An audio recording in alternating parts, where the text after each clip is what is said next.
Hi there, it's Kieran from Proteus Astrology, and I've not done a forecast like this for a whole year before, so welcome to that. And it takes some careful thinking work, but hopefully you'll find this useful, even to return to later in the year.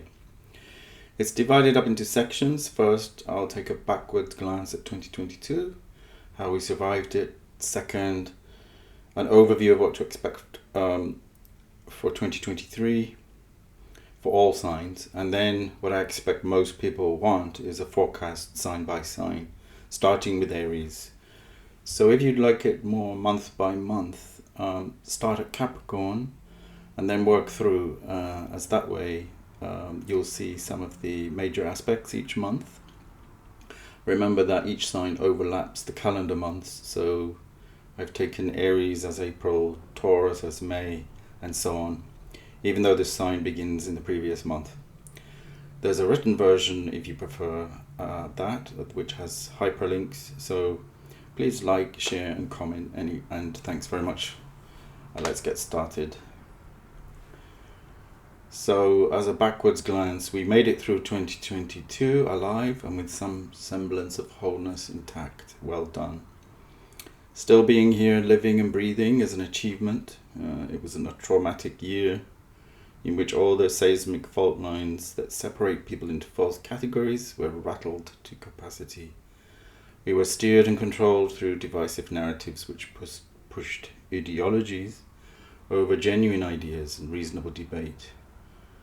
There were many egregious attacks on ordinary people, both physical and psychic, and we were forced to learn to consolidate and cultivate our inner defenses for physical and mental health. The eclipses in October-November were particularly nasty as they opened the door to multiple challenges felt in the areas of banking, but also personal and emotional issues. The FTX scandal broke at that time as well. We still will feel the reverberations from those eclipses for a while yet. The two phases of the Jupiter-Neptune conjunction were all pervasive, as I predicted. Perhaps you didn't pay attention, as this energy was deceptive. It came on us like a seeping fog. This conjunction was active during April and November, and it wore away at all the personal boundaries. This could have forced a deep immersion in the collective stew of private-public mergers that is going on, and into the deep end of dis and misinformation. Not for the first time, but this time more openly than ever, governments across the world appeared to openly nudge their own people towards centralized control. And oh, what a tangled web they have woven to entrap us. All the documents revealing these plans and machinations have surfaced now, so there is plenty of evidence for it. It is difficult to deny any longer, unless of course you prefer a different version of reality, which is your choice. And you cling on to that, but some might say that's a denial of abuse and trauma wounding. Many, it seems, do prefer not to question anything, as it's extremely painful to do so. It's a complex situation, but consider that it could be a kind of Stockholm syndrome, where the abused continue to support their abusers, and few feel able to stand up and declare it as wrong. Moral turpitude is also a strand stirred up in the cauldron here, as many are profoundly confused about what's going on and what to do about it. Their lack of ability to think critically and see through the lies is another form of self-sabotage, as is the information overload and the multiple parallel narratives, all very difficult to deal with. That Uranus clashing with Saturn energy the whole of 2022 provoked many uprisings across the world, in Canada, Holland, Brazil, which failed to get attention due to censorship. The world is a mess for a multitude of reasons, but that Neptune-Jupiter conjunction in 2022 either freed you from illusions or bound you more than ever to those same illusions, maybe even some new ones, so that you became ever more victim to them. That's the pain of the Neptunian attachment. It operates like a cult or like a drug addiction. In April, I said more people than ever would be exiting the planet, as it was in the last decan of Pisces, the death and transformation decan, which is Mars ruled. Unfortunately, that turned out to be true, with an alarming prevalence of stories entitled "Died Suddenly." The lack of proper explanation for these deaths should be massive cause for concern. But to me, the loss of so many young athletes, the fittest of the fit, is utterly tragic and still not explained. There are so many questions still lingering in the air, ready to go off like gunfire. But one is, do you relate to the real or the representation of the real? This is crucial to discern and understand. Zen Buddhist monks ask, is it the moon itself or the finger pointing to the moon? The label which tells you that it is the moon is not the experience itself, as Alan Watts explains in his recorded lectures. Which do you worship? Consider that if your actions are based on the representation of the real, and that often comes in digitalized form, what does that say about you? Would you be willing to admit any mistakes? Is your grasp of reality sound or not? Much of 2022 was not easy to digest, and I, along with many others, did not always have a good time of it. There were highs and lows, of course, and it is wise to take the view that the sweet is always accompanied by the bitter. And life is about enjoying the contrasts. We get a mixed bag. Pure good can lead to evil, and pure evil can tip over into good. But I'm glad 2022 is over. The mess left behind is not so good. It's laden with problems to solve, so we have to face up to them. I'm not fond of having to be pushed around by collective hysteria and psychosis, nor am I happy that our lives are being determined by the flow of dark money and orchestrated chaos. We all deserve better than that. But the real pollution is the media, the negative side of Mercury, you could say, which is the trickster with his dark relationship to figures such as Papa Legba, misleading us in our key decisions, good and bad. Most people I speak to say that they have been through the rack in 2022 somehow and are getting by day, keeping themselves together. But that in itself is a success.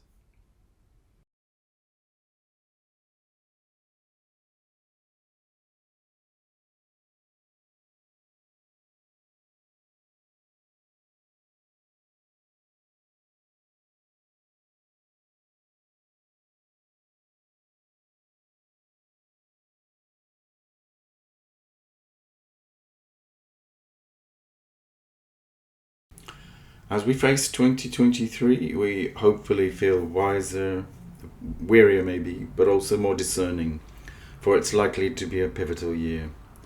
So I've been studying the runes, and I did a rune cast on what to expect from the character of 2023. And the rune that showed up was Peorth, which means the unknown.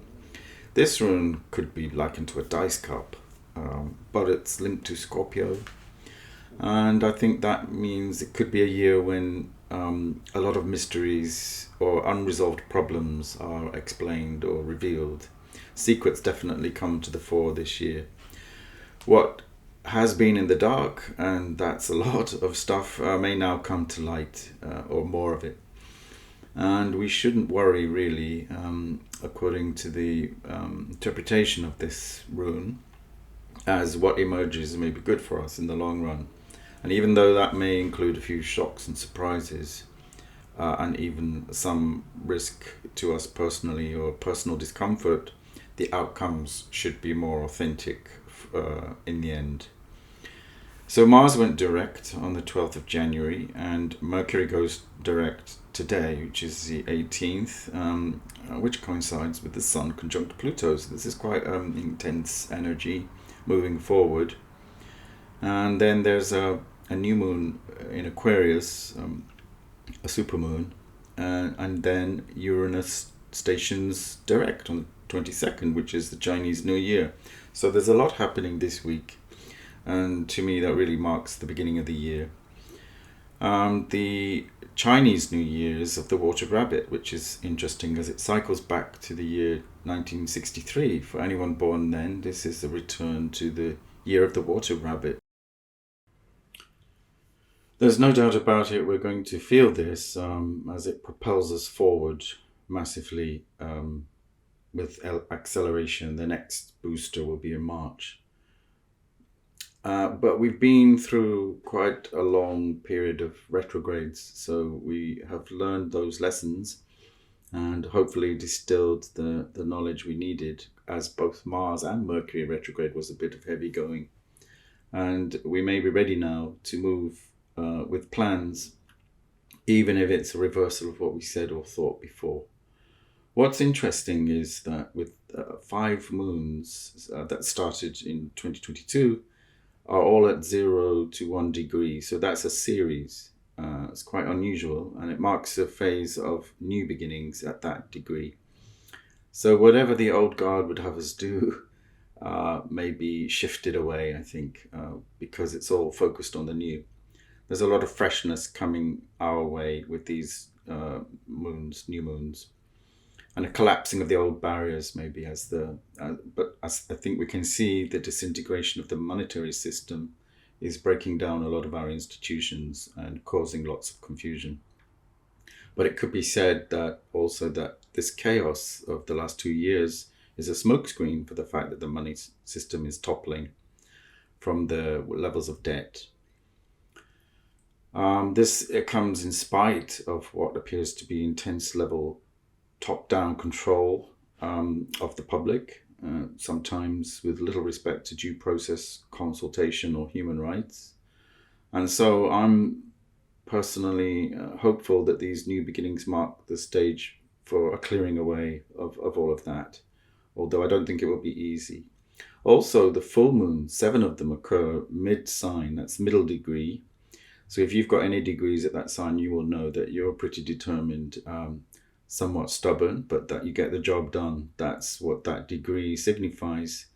And so with all these full moons, I think we'll be in the thick of it for sure, but the determination to proceed through to do what's necessary will be very high as well. So we've got these major shifts in 2023. They affect the collective and not just individual signs. So expect more turbulence, and it will all start happening faster very soon.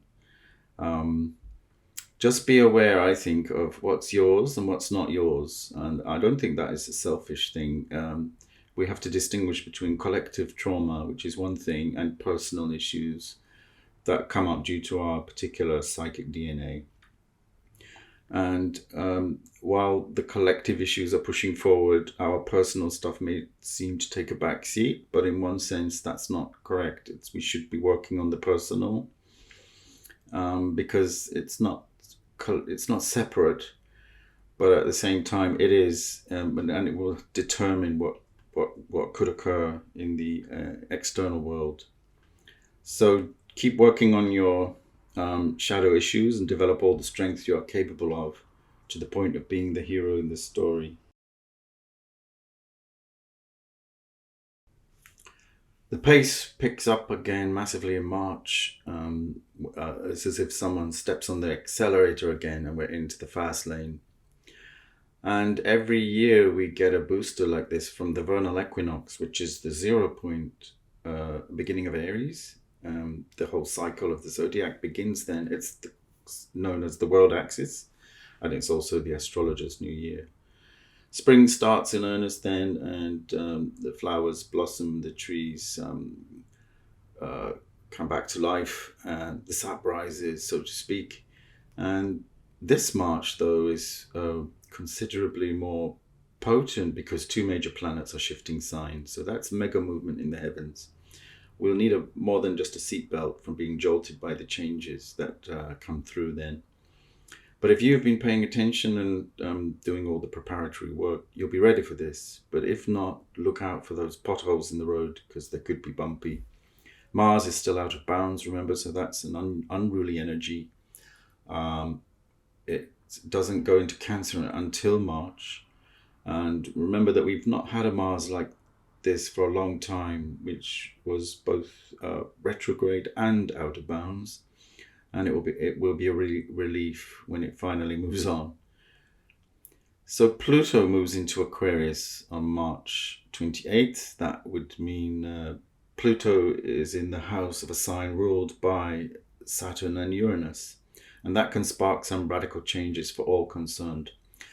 This will definitely be one to watch, as it will be a taster of the immense transformations, possibly in law, social reform, politics, and a booster to the parallel communities that exist.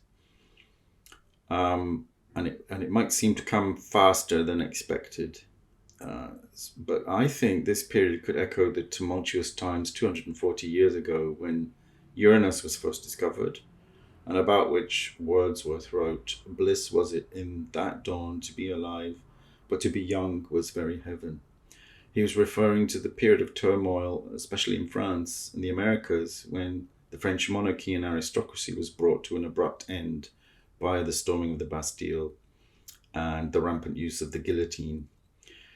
And it's worth mentioning because starting with William Blake, Shelley, Byron, Coleridge, and Wordsworth, all poets, could be considered seers of a type. We're all children of the Revolution.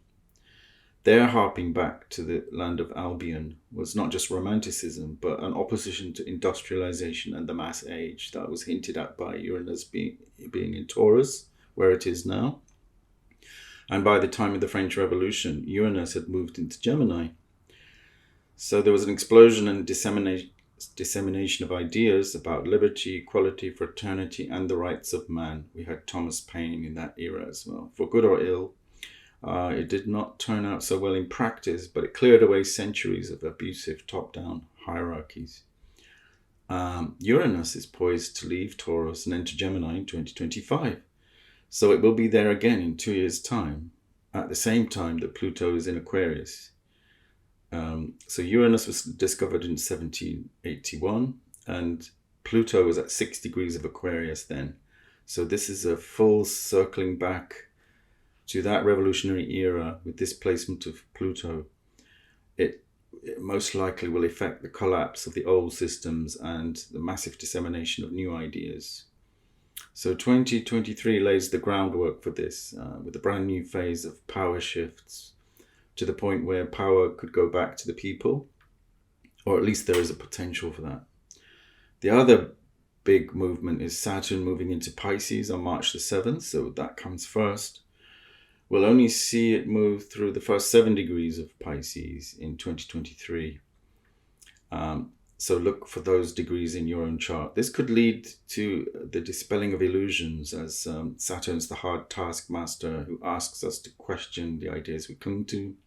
And it's a wake-up call to anything cultish, illusory, that has an imperative to rip the band-aid off all the claptrap. It could lead to a massive influx of new artworks and creative projects, but they have to be realistic and constructive. So I think sculptors and architects or spatial designers could come to the fore here. Saturn is the master teacher, master builder. And it's where the rubber hits the road, at the point at which the real and the unreal meet, as I was mentioning before. Those boundaries could be sharpened up, and all the porous areas that came in last year with the Jupiter-Neptune conjunction could be identified and sealed up or reconstructed. A lot of wasted energy is poured into supporting things that are just not real enough, or that do not concern us: foreign wars, weather events, abstract agendas, and so forth. So Saturn here, I think, could help us see that clearly and focus where it is more useful.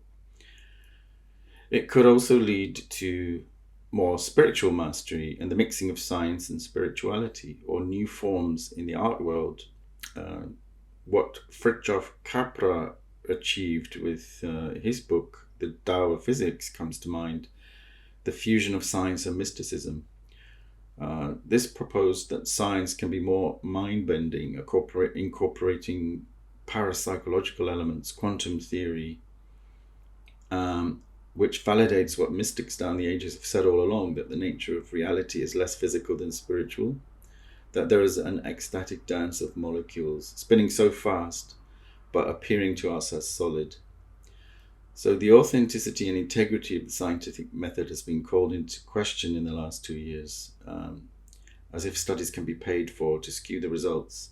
So the empirical method is no longer empirical, and that will not add up to authentic science. So Saturn here, I think, could make science real again by calling into question all the distorted results and forcing researchers to become accountable.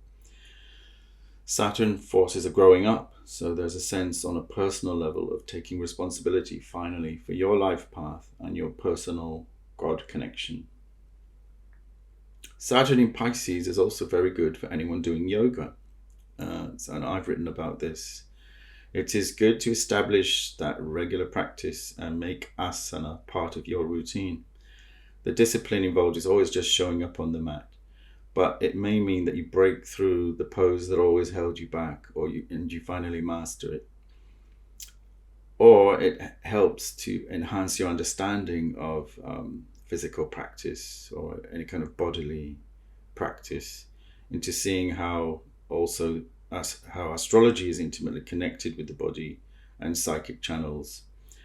But this applies to any spiritual discipline, to Tai Chi, Qigong, any kind of body work, even just weightlifting, if it is done with a pure kind of enthusiasm. It also sets the stage for when Saturn conjuncts Neptune, and that will be a major conjunction. Saturn goes close to Neptune, but then as it reaches the 29 degrees of Pisces, the last gasp, exit, and end point of the entire zodiac, it basically goes through to the 0 degree of Aries, and they go in together on the 14th of February 2026. So this will herald even further major change as well, and true spiritual warriors can emerge when Neptune is in Aries and Saturn is there too. The North and South lunar nodes move from Taurus Scorpio to Aries Libra in July 2023. So this is significant as well, even though this happens every 18 months or so. The emphasis will move away from banking, money and resources to relationships and how to maintain the balance between being independent and being attached, and how you relate to others from a position of authenticity. There are 4 eclipses happening in 2023, and they usually come in pairs. The first pair is April-May, and then another pair is in October. The first one is on April 20th, is at that troublesome degree of 29 degrees of Aries. So that contains a punch of the cumulative force of all the warrior energy learned during the phase in Aries. Eclipses, as I've said, act like revolving doors. Something exits while something else enters. Watch closely, as these events are not always apparent at the time of the eclipse and often do not seem connected. Often it's only in hindsight that you can spot the link to the eclipse. The May 5th lunar eclipse is in Scorpio, the last in that sign for a while. Then on October 14th, the solar eclipse is in Libra again, heralding the nodal shift into Libra. The other big movement is Jupiter moving into Taurus in May, so that sounds one good note for the year, as Jupiter acts in a benevolent way in Taurus. The sign is ruled by Venus, so these two generally have a positive vibe. High-minded principles can combine with personal social enjoyment, yet at the same time be practical and economic because it's in Taurus. So whenever Jupiter and Venus get together, it brings blessings of good fortune and often money, but it's not always about money. You could increase your wealth, but it could also be just enjoyment of simple pleasures, things that make you feel good and keep you grounded. So get your calendars ready to mark the days and the dates when these shifts happen, and notice your energy on those days, and link to any events. I think it's important to notice too where your progressed planets are, especially the moon. So this often makes the difference between how you feel these changes on an internal level, and that can be hard to pin down, but you'll feel a subtle change in attitude. You can't pin it to one particular day. Too much importance is placed on external events in the news and on mainstream media, but often these events are constructed for a purpose and not real, in the sense that they do not have to affect you unless you allow them to affect you. It should go without saying that there are insane levels of disinformation and fear-mongering out there, and the construction of narratives for a purpose, not least coming from governments themselves. It's asymmetric and psychological warfare going on. The authorities entrenched in their power are not playing by the rules anymore, so clinging to old institutions, I think, is becoming obsolete, as they may collapse and fade at any point. So paying more attention to your internal psychic realm, your energy body, your chakras, where you are at any given point, what you are thinking, will help you more in the long run. And take a few digital holidays from the news would be a good thing. Be aware that you're never just your sun sign. Read or listen to these forecasts for your moon and your ascendant as well to gain a more multifaceted picture. And you can return to these previews to remind yourself later on in the year. You definitely should check your natal chart, as these general predictions are based on placing your sign on the ascendant, and nothing can replace a personal reading where placements can be read from your birth chart in the correct house. So there could be another layer of meaning based on your personal chart reading.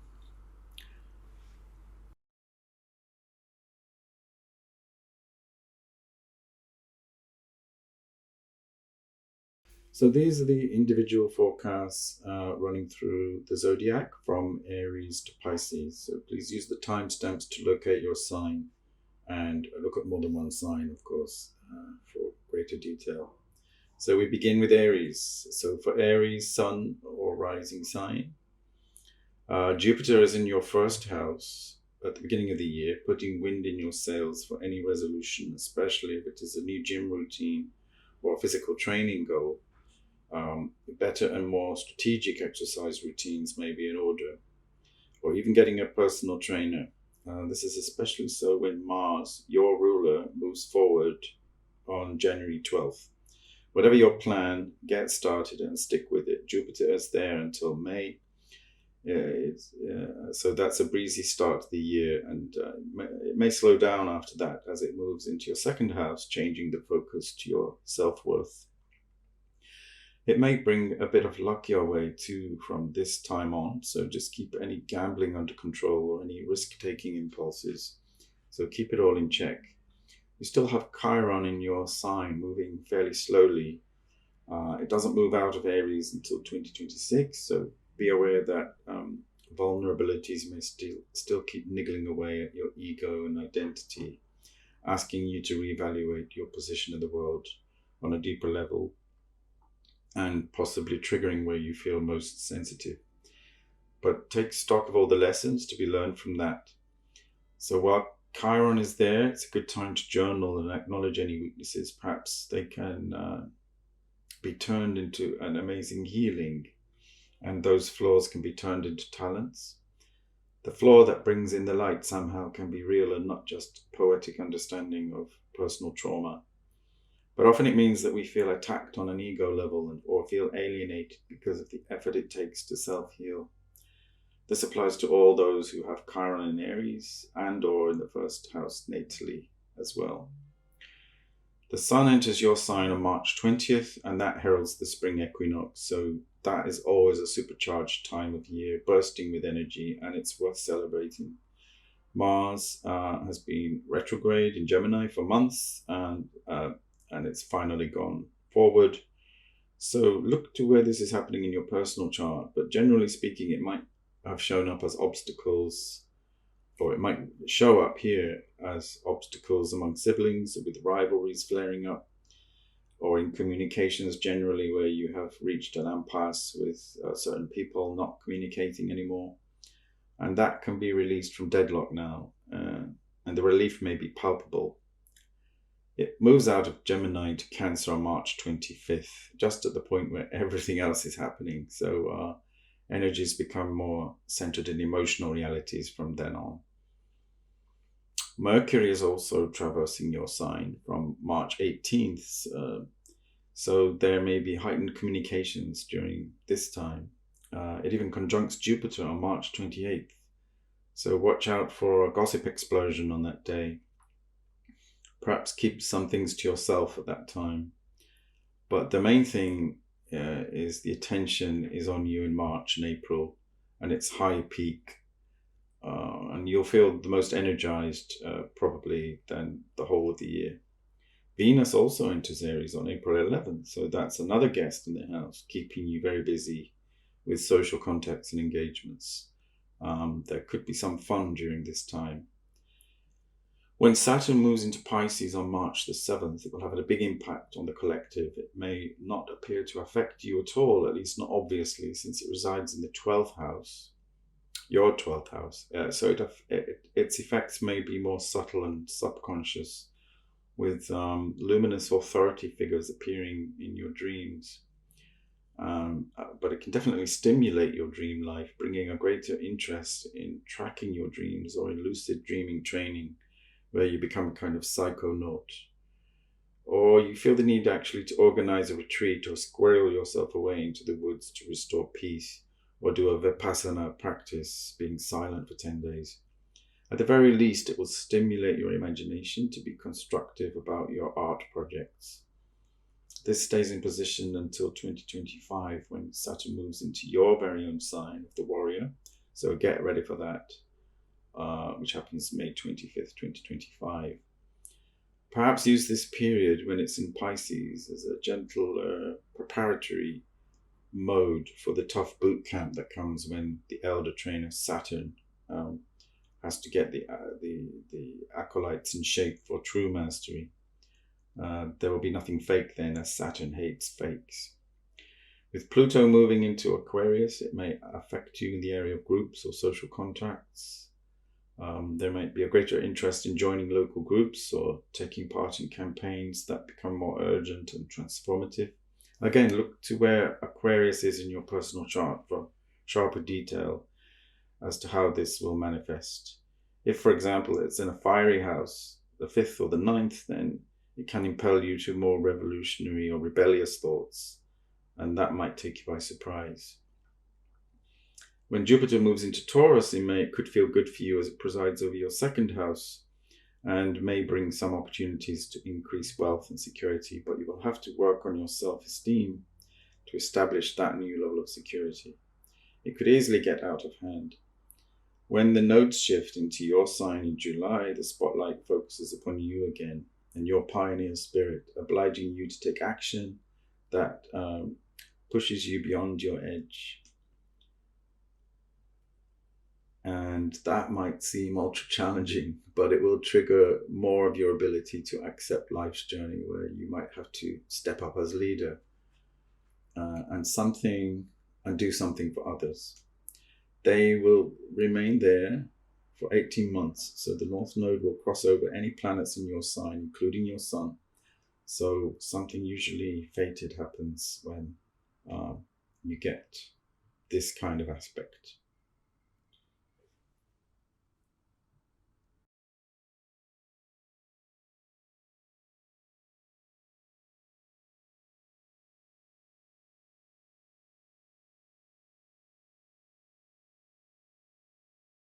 So for Taurus Sun or rising or moon sign, this could be an interesting year. Better get ready, as Jupiter is gearing up to move into your sign, but also the nodes move out of your sign. So that's quite a good trade-off. Jupiter in a sign ruled by Venus augurs well for an expansion of all the good things. Maybe even an increase in security, wealth, and self-worth, or a stabilizing of that. But it could also mean that you spend more, and there's the danger of eating more as well and putting on weight, so keep an eye on that. So you will have both Jupiter and Uranus in the house for a while, and both of these archetypes are about freedom and the law. So it's a good time to consider ways to free yourself from too many onerous duties.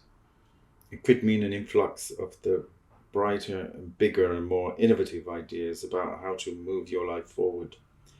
Jupiter will stay in Taurus until the 25th of May 2024, so take advantage of its presence here while you can. On September 5th, However, Jupiter retrogrades in Taurus from 15 degrees of Taurus, that middle sign again, a middle degree again, and back to 5 degrees. So anyone with planets at these points, take note, as the impact will be greater for you. There will be some backtracking to whatever occurred when Jupiter was at 5 degrees. And all those cherished travel plans and legal cases may be on hold for a while. Things will not move as smoothly forward.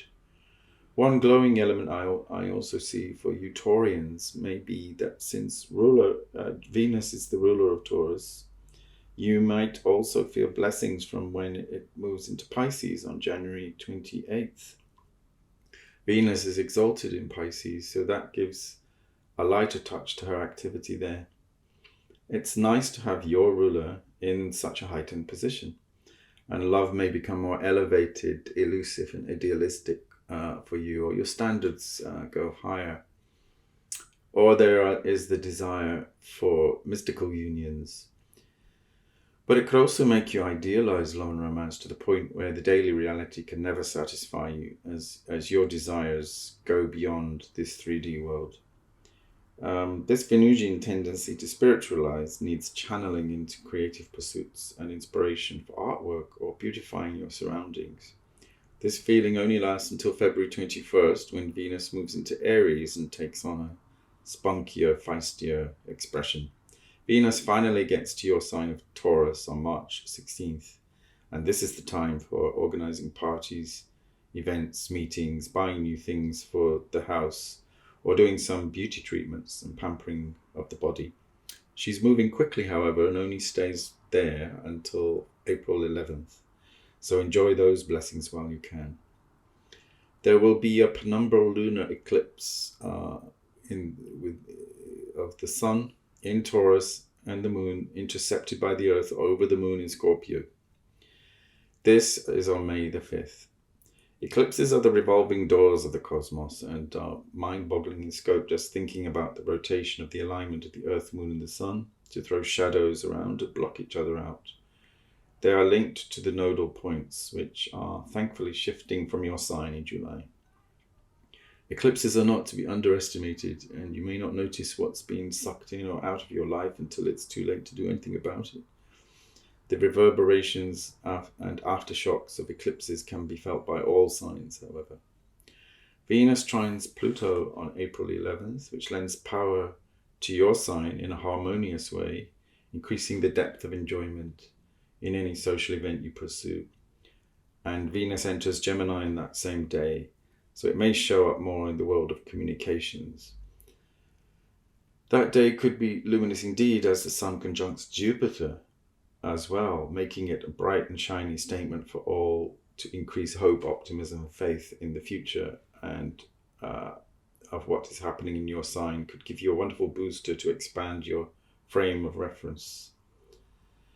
Pluto in Aquarius for you might be slowly but surely bringing about a transformation of your public reputation and of what kind of career you wish to have. There may be many changes in this arena over the next few years, and you may end up in a completely different role than the one you started out with. Saturn moving into Pisces for you might mean it brings more realism into which groups you wish to belong to and how much you can commit to any of them. It may increase the seriousness of your humanitarian concerns. Just be careful not to impose your ideas on others. There may be a paring back of all that you do for social groups. The lunar nodes moving into Aries, Libra in July will be a relief as they move out of your sign. This removes some of the challenges you felt about money over the past 2 years, and hopefully you will have all that sorted by now. This feeling of benevolence will have the last gasp and could become exaggerated when Jupiter conjuncts the North Node on June the 1st.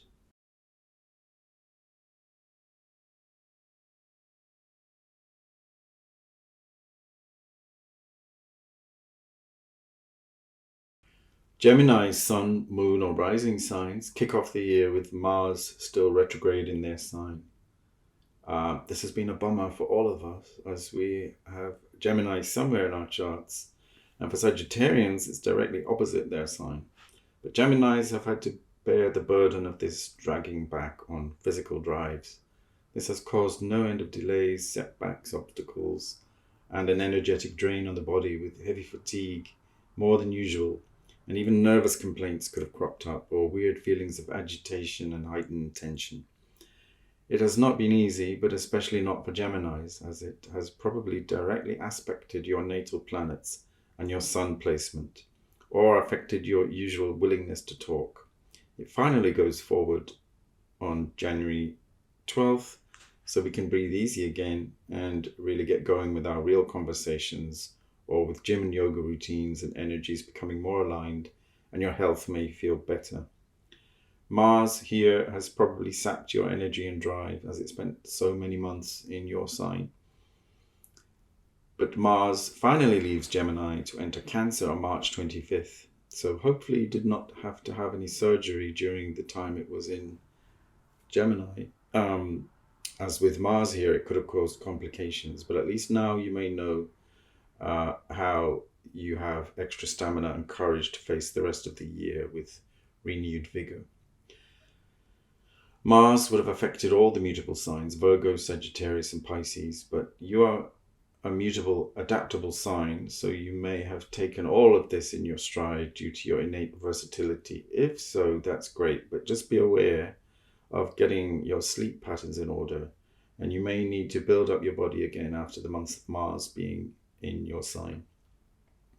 It's still not moving that fast at the moment, but it may have heightened certain physical weaknesses that you were not ignoring. So by the end of January, you'll feel slightly stronger, and by March, you'll feel the relief of Mars being completely out of your sign, and you can relax a bit more. Pay attention to when Mercury goes retrograde this year, as he is so significant for your sign, and you might feel this impact more than others. Mercury is the magician and the trickster in his fullest archetypal role, very diverse in his manifestation. He's the great connector, networker, translator of ideas, acting as bridge where there are gaps. So check where Mercury is in your natal chart. If it is in Gemini, close to your sun, then you are blessed. If it is in Aries or Taurus, you will be less talkative than the typical Gemini and more focused and determined. Mercury moves forward from January 18th, accompanied by a new moon in Aquarius. Then April 21st, Mercury retrogrades in Taurus until May 15th. So during that time, pay special attention.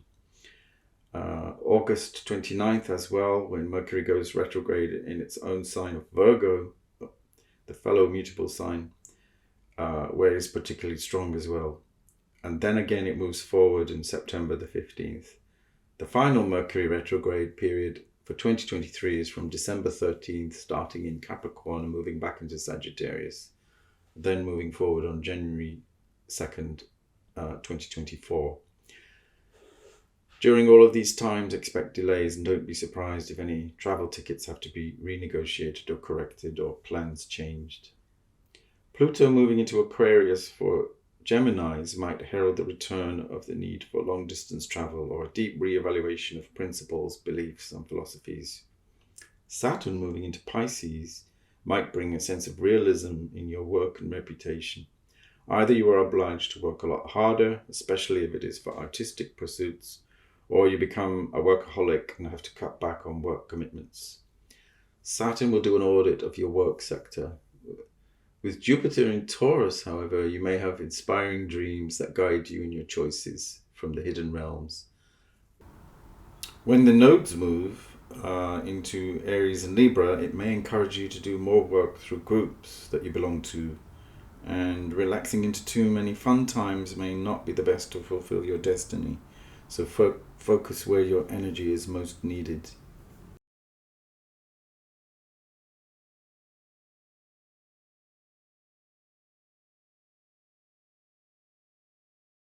So for Cancer, Sun, Moon, or Rising sign, the year kicked off with a powerful full moon in your sign on January 6th.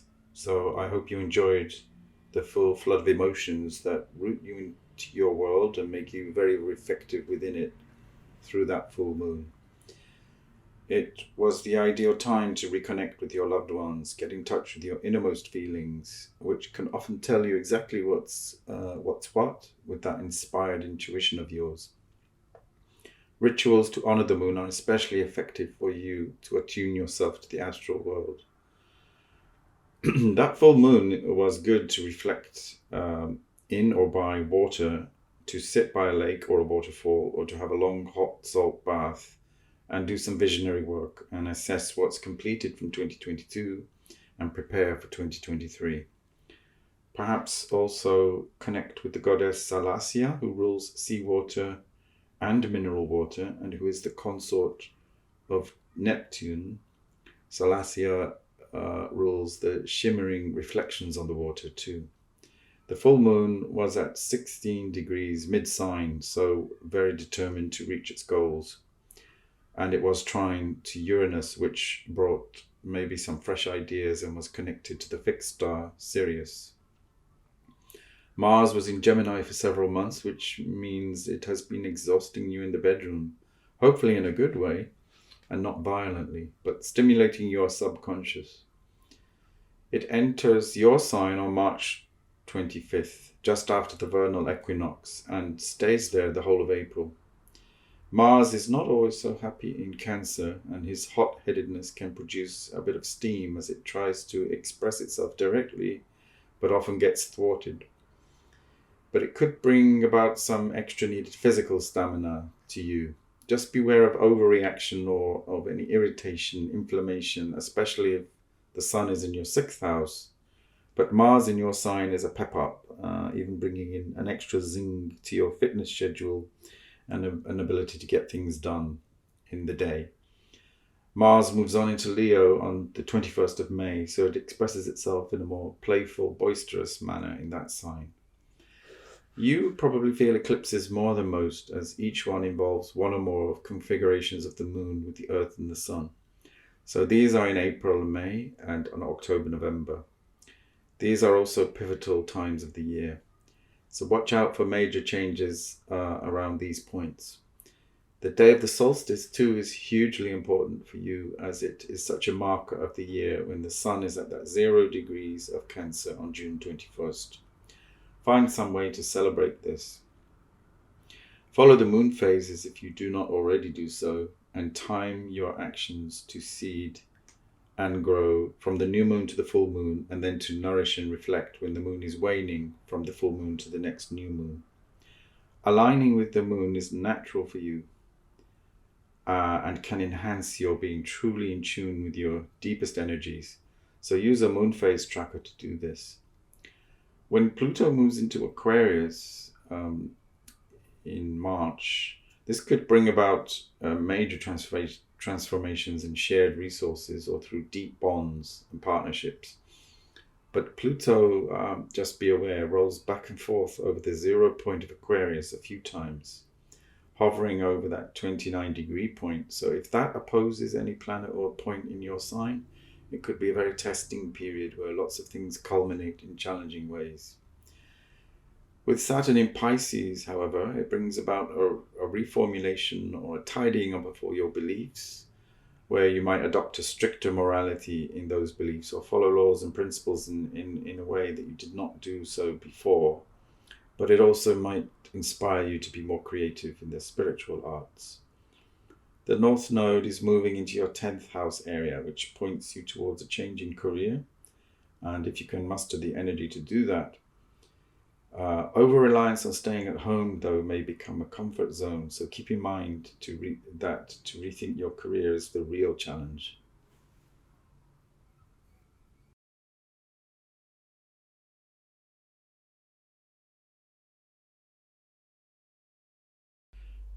Leo, sun, moon, or rising sign should always keep an eye on where the sun is at any moment, as they can take big cues from the expression of the sun in each sign throughout the year, as the sun is your signature star, casting its light everywhere into all the other zodiac signs. In a way, Leos encompass them all, and as it is the sun's path that is celebrated through the zodiac wheel. And when we have Leo. This is the peak of the year for its light rays in July and August. It's the height of the dignity and royalty of the sun. And it is interesting that this concept of royalty may be transposed to individual sovereignty. That's like a little bit of Leo in all of us that establishes the need to take charge of our own souls and to be king or queen in our own domain and to be in service to none.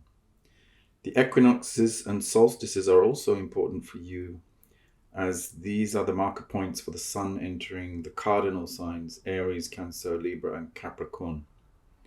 But the big arrival this year for Leos is when Venus shows up in your sign on June the 5th.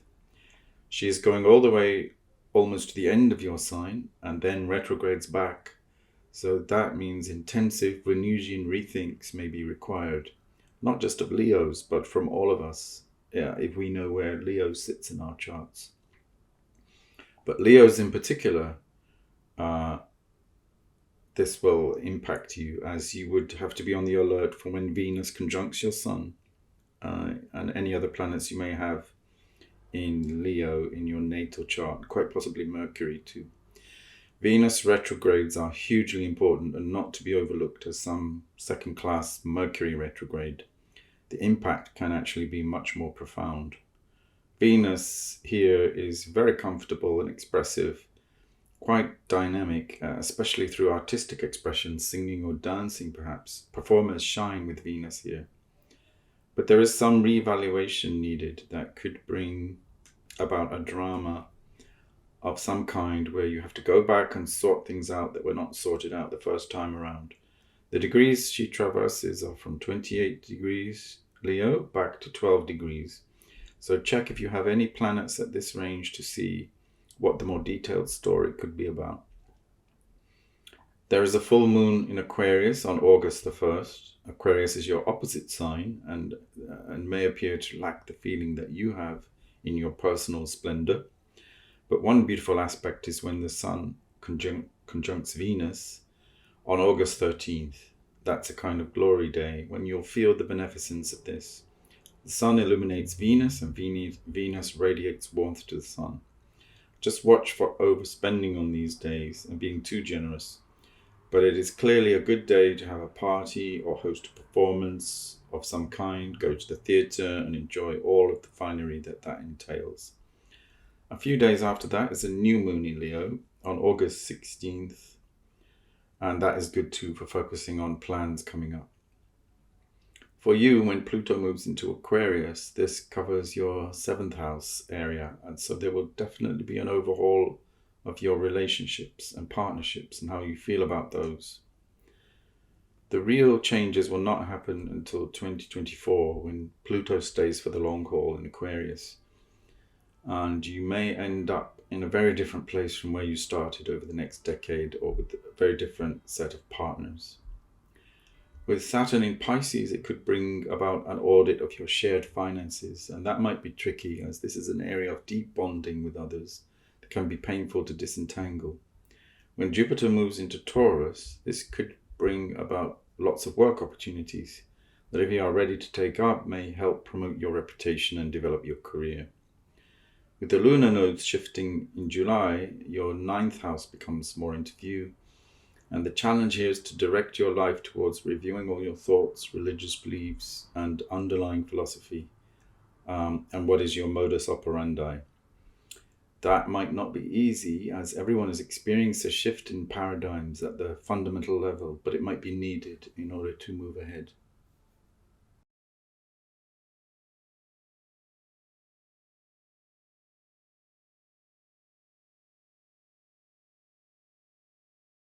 For Virgo, Sun, Moon, and Rising signs, this year is as full of change as it is for everyone else. But Virgos have a resourceful way of managing very well on very little. So I think you'll probably keep to your tidy little corner and be master of that and stave off a lot of problems that way. And if anyone is an expert on change management, it is Virgo. You'll do it in a perfectly methodical and organized way, nothing spontaneous. One thing to watch for, however, is when Saturn moves into Pisces. This means it's opposite your sign. So as it moves slowly through Pisces, it will be in opposition to your natal sun at some point and any other planet you have there. That might feel like a restriction on your energy, or feeling like you have to stall some personal plans and until things settles down. Um, it is not necessarily bad as long as you see the advantage of Saturn is to master the tasks that you were putting off and to stick at your goals no matter what. He is the stoic philosopher of the Zodiac, asking you to be patient. Clever Virgos know how to make best use of this constructive energy to channel all that into creative projects that require intense concentration and focus on details. You might try your hand at some journaling if you haven't already, as that could be helpful. Keep an eye on Mercury too, as he is your mascot really, and is a much more profoundly diverse archetype than people realize, with trickster energy in the mix. So when Mercury moves into Gemini on June the 12th, it can be nice for you too, as Gemini is your twin sign. Mercury speeds up all talking, learning, social media communications, so this can be a period when all that is highly active, maybe even overwhelming. Considering a digital holiday is a good thing these days to increase your sense of well-being. Pace and limit the communications well. Mercury zips through Leo, spending only 19 days there. It then moves into your sign of Virgo on July the 29th. So the same kind of flurry of discussions can happen for you, affecting you more directly in the way you appear to others. Mercury in Virgo is in his own house, so it's fully functioning there, but it gets as far as 21 degrees and then backtracks to 8 degrees. So as with all retrogrades, check what the story is by noticing which planets are positioned within these degrees and forming any aspect to them. This will give you pointers as to what it is that needs redoing and reviewing. The story will not be over until it's all done. The Sun is conjunct Mercury on September the 6th, intensifying all channels of communication again and bursting with the Sun's rays. What messages do you think Mercury is asking you to receive? It would be good to ask this question now and write down all of the ideas that come to you. On September 15th, Mercury goes direct, and so business deals or contracts or writing projects can proceed with fewer delays from this day on. But remember that Mercury occupies a shadow period too, which is probably 2 weeks later. Mercury finally moves on to Libra on October the 6th. Interesting too that Mercury trines Jupiter twice during September, first on September the 4th and again on September 25th. So there certainly will be an easy flow of communication and expanded learning, or you might just get some pretty big ideas you'd like to implement if you have the resources. When Pluto goes on the move, it will prevail over the area of your body's health and daily routines. So there could be some reformation about to occur here, where you radically transform your approach to any psychosomatic complaints, allergies, and so on, so as to finally resolve them with new healing habits. With Saturn in Pisces, as mentioned, you may finally have a clear-eyed sorting out of attitudes towards loved ones in your life. How do you really stand with them? It is not necessarily bad, just a bit more serious, and could be good to figure out constructively creative ways to resolve any issues. When the lunar nodes move into Aries and Libra, the North Node moves across your 8th house. So you may be affected in the deeper emotional bonding you have with anyone, family or lovers, and that might require your constant attention.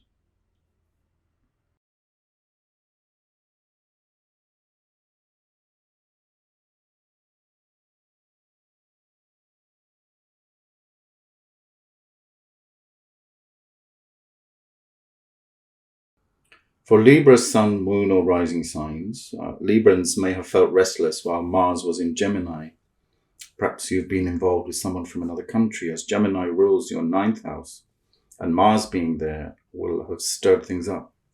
Relationships are always important to you, but during 2022 and into 2023, the importance of your partners and mates comes much more strongly to the fore. When Mars went direct on January 12th, you may have felt the go-ahead button was pressed, and you can get on with your plans, or you may have passed some marker that makes you sure about your partner. Libra is ruled by Venus, so you should pay attention to how Venus is rapidly moving through the signs, and when it gets to Leo, it goes retrograde, so there may be a dramatic story arising. Leo is sextile to your sign, so what Venus is doing there could be to test the waters again, and then to finally bless certain connections if they pass the test. But also check how you relate to any group you belong to, or how you relate on social media as it falls across your 11th house. Venus is in Aries from February 21st to March 17th. So during this time, it opposes your sign. And that position might not make friendships and getting on with others so easy. They might seem very self-centered to you, or either they or you yourself come across as awkward socially. But Venus enters Libra on November the 9th, so that's when you'll feel her power the most as she crosses your sun and any other planet you have in Libra. She's very much at home here, so this is the best time for social engagements and communications, perhaps with women in your life. She stays there until the 5th of December, so it is still really party season then and does not diminish the fun. When Pluto moves into Aquarius, it can have an extraordinary revitalization of all your sense of fun and ability to enjoy creative play, which can't be bad. This could be a restoration of your inner child even. You may have left lots of projects unfinished over the past few years, but all will have to be reviewed as Pluto stays in this area for decades to come. With Saturn moving into Pisces, it may bring about a constructive, realistic spirit to all your daily routines and make them more actionable in the world, where perhaps they may have remained something you just thought about but you never did. This could be a much needed tonic to your health by considering all the output and input in a systematic way, you can achieve personal healing and detoxing that spruces up your physical vehicle. This might involve some new physical disciplines that have a spiritual flavor. Jupiter moves into Taurus, and that perhaps brings a more elevated, hopeful tone to any wranglings that you have over money with partners and family. Make good use of that while Jupiter is there, and look for the opportunities that come your way.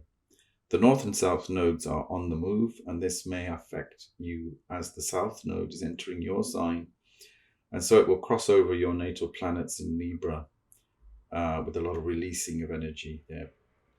The North node is therefore moving across your partnership house, the opposite sign, and opposing all those same planets. This challenges you to take some action about relationships or any business partnerships and perhaps move into new territory there. Mercury enters Libra on October the 5th, bringing sharper thoughts and a clearer thinking process. So that will be good for dealing with any contracts and negotiations. Remember that we kicked off the year with Venus conjunct Pluto, and that lends power to her. She is the ruler of Libra, but more in a sense of justice needing to be done than making life more pleasant. There is an eclipse in Libra on October 14th, accompanying this new moon. So that could affect you in a challenging way. Perhaps it's not something you notice straight away, but that is shifting out of your life. Pluto goes direct also on October the 15th, while the sun is in your sign. So this seismic feeling there will be felt strongly by you. And this is straight after that new moon. So it lends greater power to a sense that issues are being unearthed that previously lay hidden in order for you to deal with them fairly and squarely.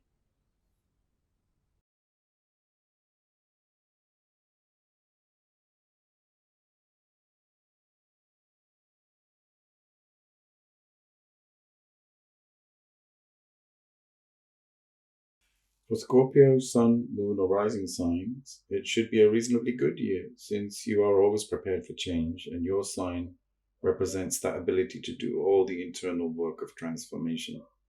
So you are already steeled against the changes more than most and understand the alchemical processes needed that are tough to go through, but like a snake shedding its skin renewed from letting go.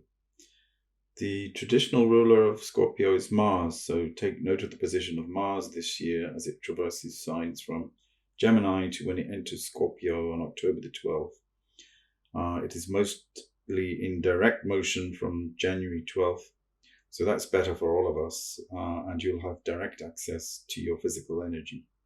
But also be aware of your modern ruler, Pluto, who is on the move this year. So this will affect you directly, even though it moves into Aquarius for a few months, a kind of preview, and then back into Capricorn to return for a full stay in 2024. You would have felt Mars in Gemini backtracking from October 2022 to January 2023 quite deeply, and you will have felt this as transformational in some way.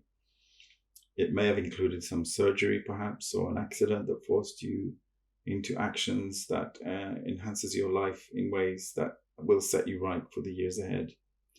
There may have been arguments about inheritances and shared resources within the family, and that's all been very intensely conflicted, with some arguing, but possibly deepening bonds too, as a shared crisis increases understanding on deep levels. Pluto goes back into Capricorn in July, but then goes direct again on October the 15th, around the time of the eclipse. And that might feel like shifting things forward. This might be in relation to where you feel most secure, where is your home, and how you relate to your ancestors. But at least the nodes are moving this year out of your sign and into the signs of Libra and Aries. So that could be a kind of relief. And all the impact on your money and savings, all the reevaluation you had to do there over the last 2 years while the nodes were in your sign may feel finally that you have landed in a more secure place. You have been forced to reassess all your resources, shared or otherwise, and you feel you are in a better situation now to consider how your relationships matter to you. This new phase of the nodes by July will challenge you to face up to the little details in your daily routine and make that your sacred path, as it is often the mode by which all greater things in life can be achieved. So attention to cleansing, purgation, healing modalities, massage, and other touch and holistic therapies will be important. Perhaps do more research in this so that you can pioneer new methods and sit back and rely much less on your previous habits to carry you through as they did before. Something new has to emerge here. When Saturn moves into Pisces in March, it could trigger a renewed interest in your creative pursuits. It brings a constructive feel to this side of life, a weeding out of what's not necessary, and a strong focus on what can be made manifest in the world. A greater mastery of the skills needed to play that instrument or paint that picture or write that story. While your sense of playfulness might take on a serious tone, it still does not prevent you from creating something, perhaps with a more spiritual theme. Saturn goes direct from 0 of Pisces, while the Sun is in your sign, which augurs well for movement ahead and having more fun. That's on November the 4th. With Jupiter moving into Taurus, this can bring about a huge sense of the benevolence of lovers who can provide you with the blessings any relationship thrives upon. But that could also lead to overspending, gambling, and over-reliance on those resources too. So best keep it sweet and simple, and it most likely will feel like just good luck. Watch out for when the Sun is opposite Jupiter on November the 3rd, as it could bring a direct challenge to this reliance on good continually pouring into your life.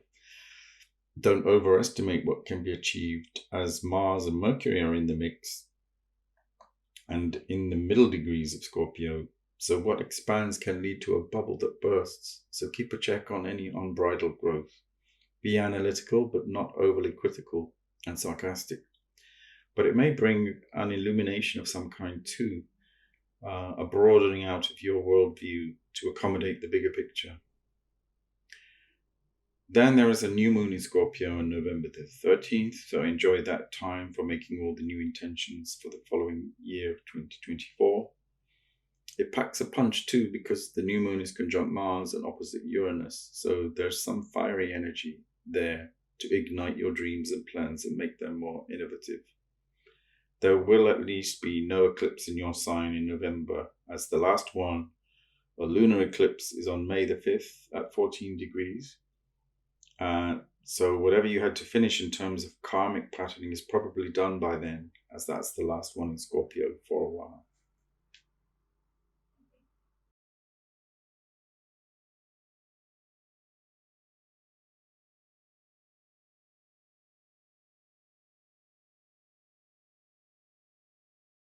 For Sagittarius, Sun, Moon, or Rising signs, the year begins with much accumulated hindsight and wisdom.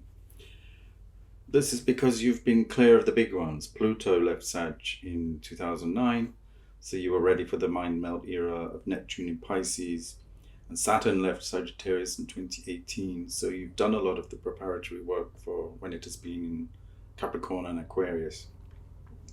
The focus has moved on and you have alchemized all the lessons. Pluto and Saturn have already moved 2 more signs ahead of yours. This makes you one of the most resourceful signs of all. And most Sagittarians have a strong bounce back factor, relying on rock solid intuition and an understanding of how life works, even in chaotic times. You have learned a lot of the hard lessons from the years of challenges, so make sure you use that innate philosophy in 2023. Mars retrograde in Gemini directly opposed your sign for the last half of 2022. This created a number of oppositions to your natal planets in Sagittarius, which I think has thrown light on your relationships, as Gemini would rule your 7th house. And you have been sorting out some deeper karmic deadlock here, working out the knots of some past life experience, hopefully to experience a breakthrough of some sort in how you want relationships to be. But this too has been challenging, as Mars opposing your Sun will have affected you directly, dampening the light of your life purpose, causing increased fatigue or skin irritations and sluggishness. And even though Jupiter was in Aries from December 20th, basically trining your sign, you may have experienced delays, setbacks, especially in traveling, that all required last-minute changes of plan. Or you just felt a reluctance to move ahead and the need to exercise caution, which is quite out of character with your natural spontaneous instincts. So enjoy it while Jupiter is still in Aries until May. Venus retrograde in Leo in August will also have an impact on you, as Leo is a fellow fire sign. So whatever happens in the house of the Sun affects you too, especially if Sun is in your 5th house. Some playing out of an old love drama will be revisited in August, but generally speaking, activity in your sign was mostly in December 2022, and you may have to wait until the very end of 2023 for the focus to be on you again in the same way. Not that you can take a rest, as there are movements of big planets, Saturn and Pluto, affecting the collective, impacting you as well. The impact of Saturn in Pisces will be interesting as it moves into your house of communication, and that can bring constructive new methods of dialogue or learning techniques to improve the way you speak, especially to siblings. This could become more creative there. The influence of Pluto moving into Aquarius may also be beneficial, as Aquarius is sextile to your sign, and that does not necessarily bring anything jarring into the mix. It may even enlighten your ideas and smooth things along. Jupiter, your ruler, is always one to watch, moves into Taurus in May, so that brings on an expansion of light into your daily routines, perhaps because of a faith in a new set of ideas that you have, and that can be transformed to work in a more prosperous way for you if you hone the routine and do all the diligent research on improving health and physical and psychic cleansing. Mercury moves fast throughout the year. It whizzes through Sagittarius and is already into Capricorn by early December. However, it will retrograde on December 14th, while in the early degrees of Capricorn, and then going back into Sagittarius. It crosses all the degrees it traversed before going into Capricorn. So this could be across your Sun and Mercury most likely. So watch for where Mercury revisits these planets and what the messages are that seep through. Is there anything you have to redo, research, or revise relating to your hopes and plans? This will be the time to add more details to those plans in case you overlooked anything in your haste to move on. There is a full moon in Sagittarius on June the 4th. The sun will be in Gemini, so mark this date as probably it will be the culmination of something in your relationships. Perhaps some new agreement comes to fruition at this time, possibly to do with travel plans or higher education. The new moon in your sign comes later in the year on December the 12th, and that's the time to set your intentions for 2024, as it could occur around the time of your solar return. Check any planets that are aligned to this moon for a more detailed picture of what's to come. Venus enters Sagittarius on the 29th of December, just in time for the new year, so that could be nice for any celebrations and parties you have planned in any adventurous location you might be in. The new phase of the lunar nodes will ask you to look at the communications area of your life, from basic talking to your family, and how you construct your worldview based on which philosophies you buy into. It might be time to rethink those deeper held beliefs to see if they have passed their sell-by date. And that's the challenge for you, as you may think that you have learned a lot, but there's always more to learn.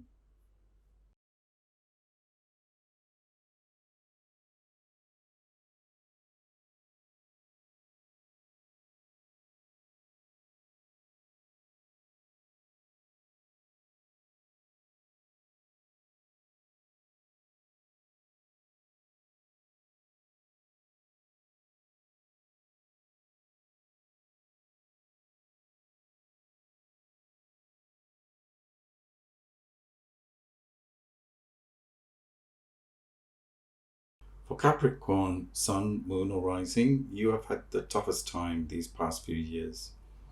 And perhaps that is all culminating now as Pluto is grinding over the last and most challenging degrees of your sign, forcing out all the toxic investments and arrangements and anything that lacked integrity, and bringing to light any issues that no longer work or have to be abandoned. Many of you have experienced financial losses and blows to your organizational capacity and your sense of security in the world. But this acts as a psychological transformation of immense power to change the way you look at the world. Pluto moves in and out of Aquarius in 2023, but then leaves Capricorn finally in 2024. Then the yoke on your shoulders may feel somewhat lifted, and the alchemical process it has wrought to your deeper self may reach its final equilibrium, and the outcomes will finally be achievable. But most of the activity in your sign will still be operative until November of 2024, as Pluto traverses that 29-degree point several times over. The Sun is conjunct Saturn, your ruler, on February 16th, and this could seem like a dark day, but it is sobering you up to face more realities.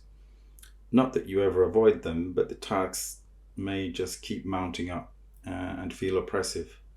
Just don't let it hold you back completely. Let it be temporary only, and take assessment of things on this day in readiness for moving forward again on more secure footing. Saturn wants you to learn the lessons, and that's a good in the long run. Saturn is on the move into Pisces on March 7th, and so this could be a lot lighter for you, offering a softer Saturn, a more Neptunian version of the hard taskmaster.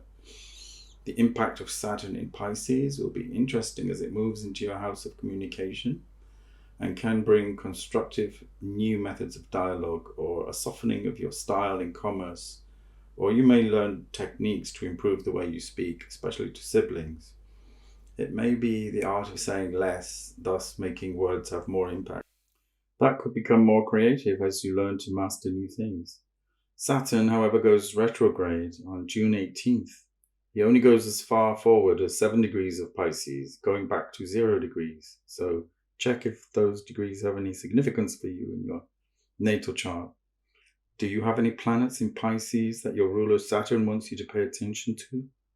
Is there a story to tell there?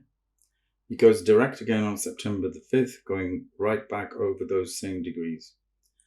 Pluto is moving into Aquarius, which might be a relief for you to have another sign bear the burden of Pluto doing all its excavations, but it only lasts for a few months.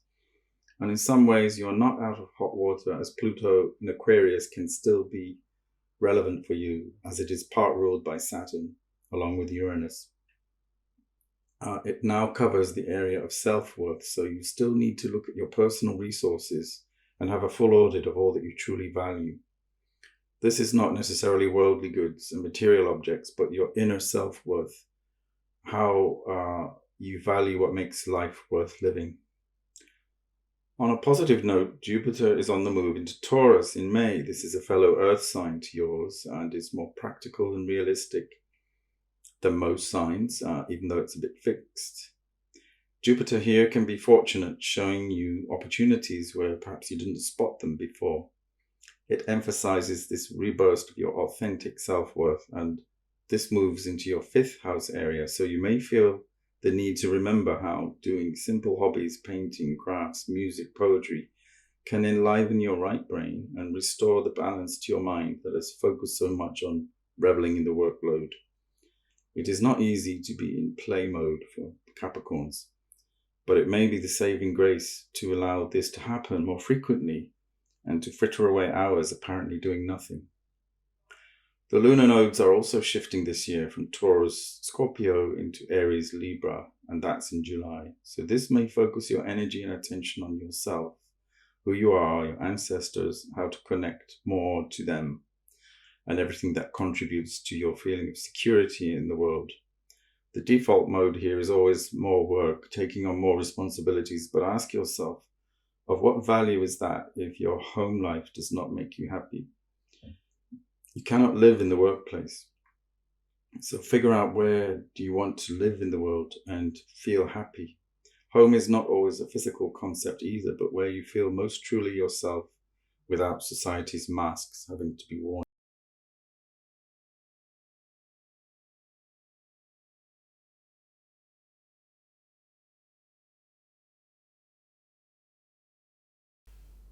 For Aquarius, Sun, Moon, or Rising signs, 2023 is another year of concentrated focus on all the progressive ideas and humanitarian concerns that Aquarians love to discuss. Unfortunately, that brings new ideologies, both utopian and dystopian, and history shows how belief in those systems have turned out. This whole period of the new was heralded by a conjunction of Jupiter and Saturn in December of 2020 at the 0-degree point of Aquarius. I managed to see this both with my own eyes and through a telescope, and it was incredible, as I could see the moons of Jupiter and the rings of Saturn very clearly. It is as if Aquarius is center stage now, with all the talk of the age of Aquarius, and that technology rules our world is made very evident every day. While Saturn was in your sign over the past 2 years, we saw the increase in the top-down imposition of ideas over the public. The masses were subject to excessive rules and regulations. The rule of the collective is that it overrides the rights of the individual, and here's the paradox for Aquarians and all of us actually.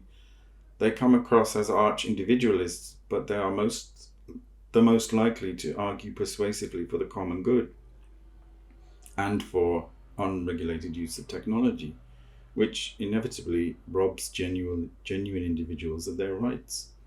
Thus we end up with a dystopian, distorted vision and even more mass surveillance.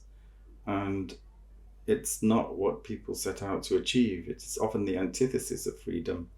And I think no true Uranian wants to be locked in a box. Read George Orwell's 1984 again for a manual on this. The focus shifts somewhat this year too for you, as Saturn moves out of your sign on March 8th and into Pisces. Can you breathe a sigh of relief yet? Well, not really, as Pluto is on the move as well and enters your sign on March 28th. And once it moves into Aquarius, finally in 2024, Pluto will remain there until 2043. So gear up for some transformations that pull you down to the roots of who you are and may have you reevaluating everything, leaving no stone unturned in that radical rethink over the next few decades. You'll be a changed person by the end of it, perhaps not living in the same place at all or believing what you used to believe. It could even affect the way you present yourself to the world, your dress sense and appearance as it connects to your first house. This will affect the collective mostly, but Pluto in your sign will challenge you to deal with the deeper, darker archetypes that often remain hidden, but also during this long phase will come to light for alchemical treatment. So do check which house that Pluto is in your natal chart for a clearer picture of which area of life this will manifest most. With Saturn, it's moving towards your second house area in March, so you can bring about a re-evaluation of your self-esteem and personal values. It is best to keep things simple here, not to overcomplicate this process. It may be needed, and it will bring with it some level of creativity where you try out new action plans.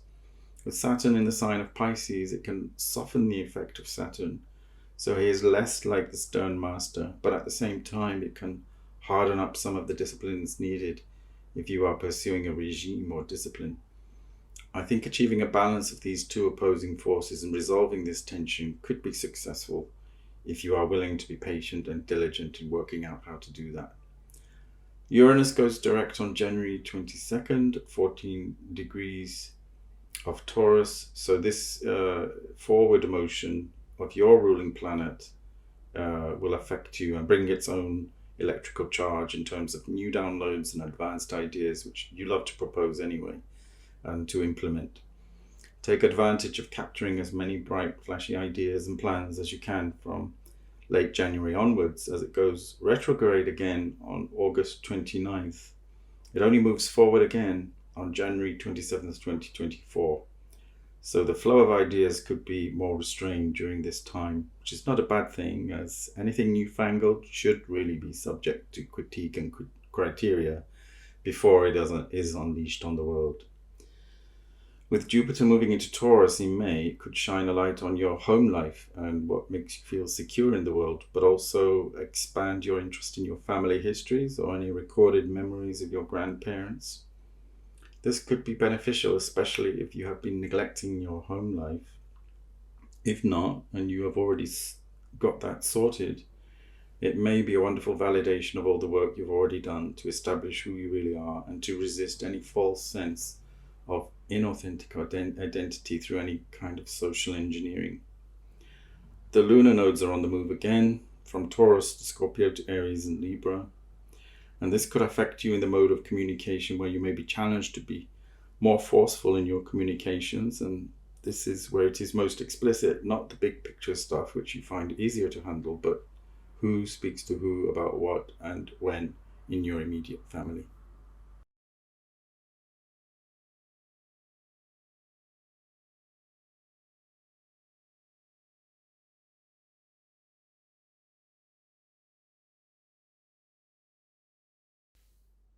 For Pisces, Sun, Moon, or rising signs, Pisces has had Neptune wearing away at the concreteness of the world since 2012 and had one of the most illuminating conjunctions of the era in your sign in 2022.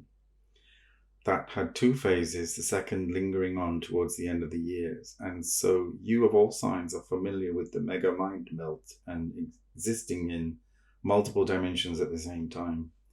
That Jupiter-Neptune conjunction triggered experiences of altered states and a basic questioning of reality. 2022 was as if the collective was living through a bad acid trip, with all their traumas coming to the surface. It may have been challenging to hold any kind of mental balance, but the arrival of Saturn in your sign this year will bring about a much-needed back-to-reality phase. Saturn in your sign from March 8th could help you to focus and ground and to cut away all the froth and irrelevancies, anything that is not needed, especially in your spiritual practices, whatever they may be. It brings discipline and hard work instead of laziness and procrastination. On February 16th, the Sun conjuncts Saturn, and this could bring about a setback or holding back of your light. There may be a delay or with understanding of your self-purpose or even some self-doubt. An authority figure could stand in the way of new ideas and cause some kind of restriction.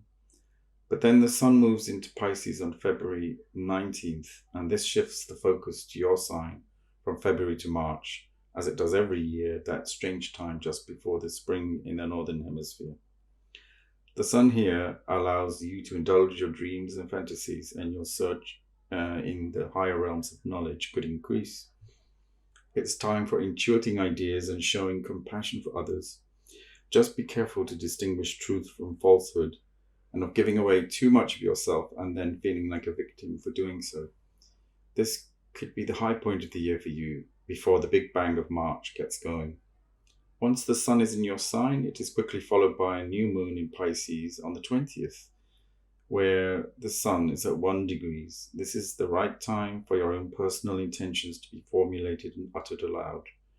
This coincides with Venus entering Aries too, so it could be a feisty, funky sort of new moon. Make the most of that.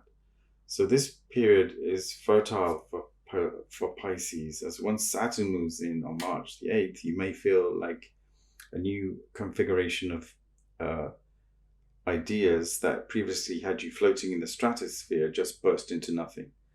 But they will restructure to a more solid baseline. There will be a kind of audit on your spiritual beliefs, and that could be painful with all the resorting and reorganizing that is needed. But it could be better in the long run, as Saturn is all about getting results. If you work hard, Saturn repays you with solid achievements.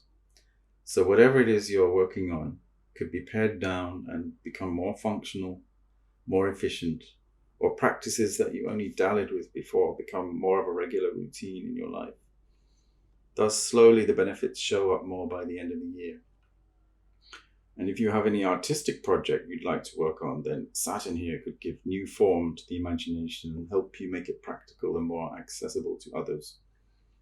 In one sense, since Jupiter is the traditional ruler of your sign, its position is important for you. It is in Aries until May, so it could be giving you a booster of the warrior energy for the first few months of the year, and a booster to your finances and self-worth. You can coast along quite a bit with that, but then it shifts into the area that could expand the whole way you think about communicating and bring in a much broader spectrum of ideas, and some reflection on the way you speak may be needed. The North and South nodes move into Aries Libra in July, and this axis falls across your second 9th house axis. The challenge is to reevaluate your self-worth and not back down from relying on old sets of beliefs, but taking a fresh look at what gives you self-esteem.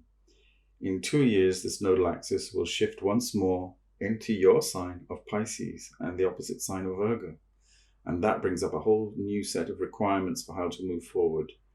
But better deal with what comes in 2023 and focus on all that you are immediately presented with, and there will be enough to do.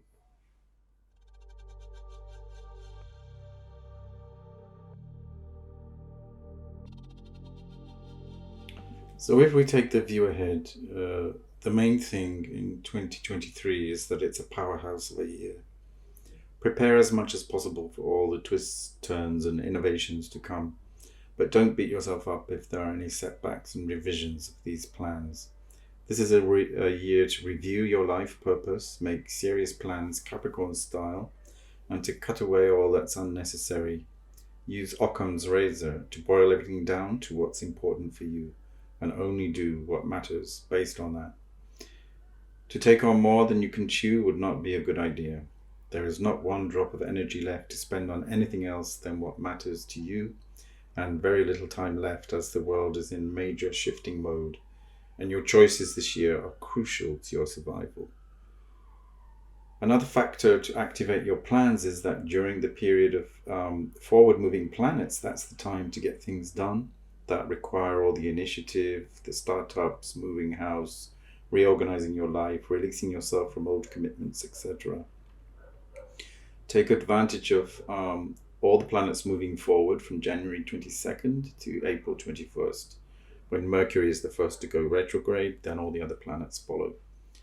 It is also good to focus more on just what's around you and who is in your immediate circle, and not what stuff is on the media that wants to invade your circle. Keep all that sealed out. It's a soup full of chaos, and you don't want that to flood your mind. All these challenges have strengthened us by showing us our weaknesses. But one of their priorities would be clearing your psychic channels, your chakras, and doing all your energy work, whatever that is for you, even if it is just walking the dog and getting a breath of fresh air. This will allow all that is suited to your path this year to magnetize more easily towards you. The body is a fine instrument and vehicle, so it has to be toxin-free, exercised, and watered with clean water as far as possible for all the potentials to manifest and for it to play the music. Jung said in Mysterium Conjunctionis, when there is a light in the darkness which comprehends the darkness no longer prevails. This to me is quite an important idea. So hold on to the light and let it absorb some of the obstacles, and it won't ever be as dark as it seems before it happens. So let's get on with 2023 with both a sense of where caution is necessary, but also some hope and optimism. And I hope you have a great year. Just one final note is that in the slides there are far more aspects shown than I had time to mention, as this became a very long video. But hopefully you went to your own zodiac sign and you didn't have to listen to all of it. I focused only on the main ones, but that's useful as a reference to go back to. So thanks for listening, and if you want to get in touch for a personal reading to understand all of these cycles better and in more detail, please email me at eusastroprotonmail.com. That's eusastro@protonmail.com, or via my Facebook page. I'd love to hear from you. So until next time, have a great year.